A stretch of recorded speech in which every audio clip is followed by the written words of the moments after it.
దేవుడి గురించి ప్రలాపించుతారు కానీ ఏమాత్రం నేను కనికరించను అని చదివిస్తున్నాడు. హల్లెలూయా. ఆ కనికరం జాలిలో పోగొట్టుకున్నావు. ఎప్పుడో తెలుసా?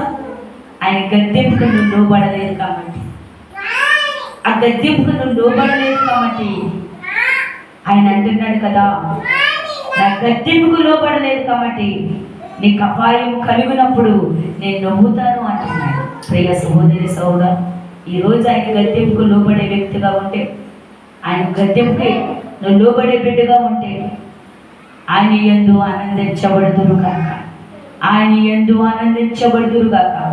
సమస్తము కూడా సాధ్యమే. నేను ఇది చాలా భారమైన బాధ్యత దేవుడు అప్పచెప్పారు. నిజంగా నేను రోజు కూడా వేదంతో ప్రభా ఇది నీ చిత్తం అని ప్రార్థన చేస్తున్నాను.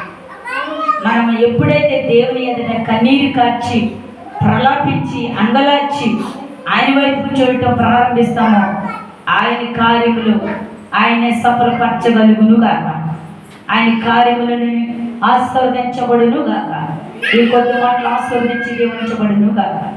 ప్రార్థన చేసుకున్న తల వచ్చినట్లే మిక్కిలి పరిశుద్ధుడా మహోన్నతుడా, అయ్యా మేము చిన్న బిడ్డలతో కూడి ఉన్నాము. నీ మాటలు కొద్ది నిమిషాలు మాత్రమే మేము వెల్లడి చేయగలిగాము. అయా వినగల సొమ్ము గ్రహించే ప్రతి బిడ్డకి దయచేయండి. అయా కొద్ది నిమిషాలు మాతో మాట్లాడేందుకు స్తోత్రాలు. నిలబడలేని నన్ను మీరు నిలబెట్టుకుని వాడుకున్నందుకు స్తోత్రాలయ్యా.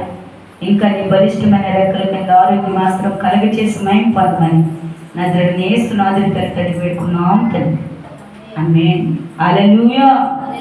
హల్లెలూయా. మనం పాట పాడుతున్నాం.